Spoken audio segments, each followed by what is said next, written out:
नमस्कार दोस्तों, the Bharat brief में आपका स्वागत है। दोस्तों, आजकल सोशल मीडिया में फंड कावेरी काफी ज्यादा ट्रेंडिंग में है और हर जगह काफी चर्चा में भी है।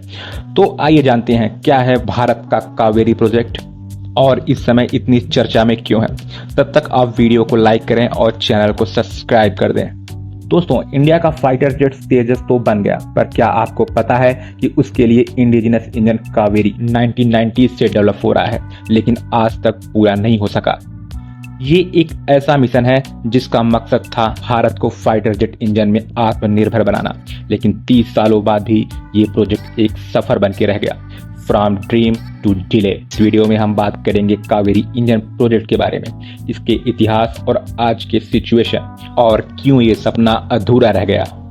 दोस्तों, इंडिया ने डिसाइड किया कि हम अपना खुद का जेट इंजन डेवलप करेंगे, specially for light combat aircraft, जिसे आज हम तेजस के नाम से भी जानते हैं।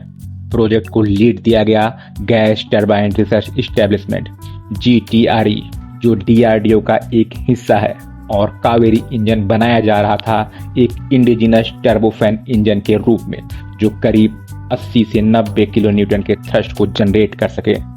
यानी ये इंजन तेजस को बिना किसी फॉरेन हेल्प के उड़ाने लायक बनाता, जिसके लिए प्रोजेक्ट में शुरुआती दौर में इसका बजट लगभग 300 करोड़ रखा गया, लेकिन वक्त के साथ ये बढ़ के लगभग 2000 करोड़ तक पहुंच गया।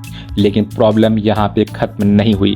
सबसे पहली प्रॉब्लम आई थ्रस्ट जनरेशन में, क्योंकि Kaveri engine expected thrust level तक कभी पहुंच नहीं पाया।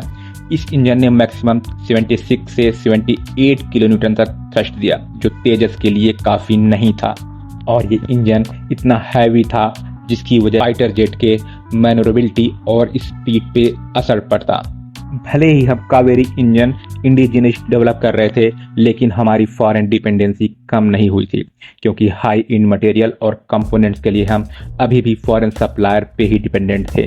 और आखिरी में सबसे बड़ा इशू फेस करना पड़ा, टेक्नोलॉजिकल गैप। तो जेट इंजन बनाना स्पेशली फाइटर जेट के लिए दुनिया के one of the toughest technology में से एक है। USA, रसिया, फ्रांस जैसे कंट्री को भी डिकेड्स लग गए, और हमारे पास ना तो एक्सपीरियंस था ना ही इकोसिस्टम, जिसकी वजह से कावेरी इंजन टाइमलाइन से काफ़ी ज़्यादा डिले हो गया।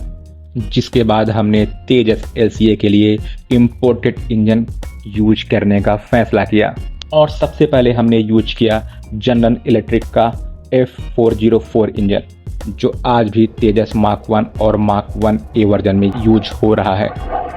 यानी कि कावेरी ड्रीम को अब बैकअप प्लान से रिप्लेस कर दिया गया। तो दोस्तों, फिर बात ये उठती है कि क्या कावेरी प्रोजेक्ट डेड हो गया?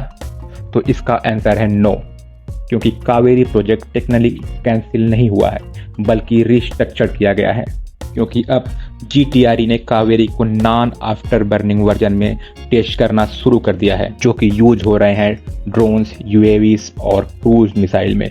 जिसके बाद कावेरी इंजन के डेवलपमेंट के लिए इंडिया और फ्रांस के बीच एक कोलैबोरेशन हुआ सैफ्रन के साथ, जिसमें यह तय हुआ कि फ्रांस कुछ तो और टेक्नोलॉजी भारत को ट्रांसफ़र करेगा, जो कि हेल्प करेगा भारत के future aircraft development project AMCA में। तो दोस्तों, फिर बात ये उठती है कि कावेरी प्रोजेक्ट सफल क्यों नहीं हुआ?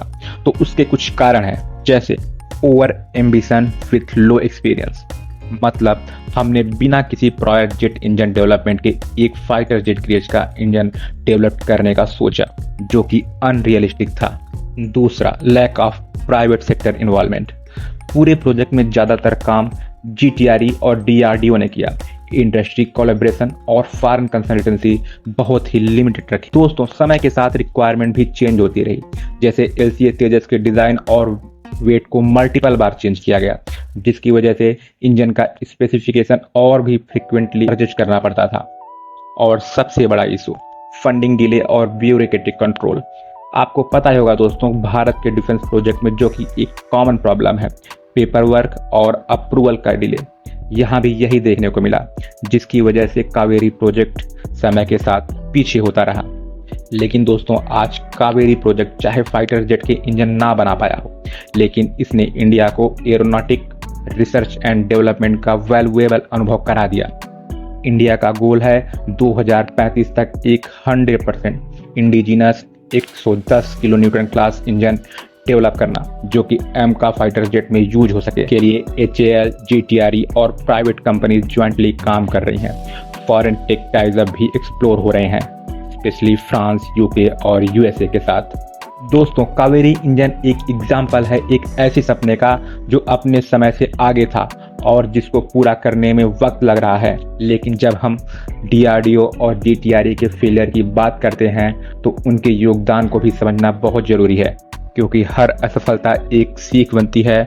और कावेरी ने भी हमें सिखाया है कि टेक्नोलॉजी में आत्मनिर्भरता एक दिन में नहीं आती, शायद आज नहीं पर कल कावेरी का इवॉल्व वर्जन किसी इंडियन फाइटर जेट में उड़े और हम तब कह सकेंगे this is truly made in India.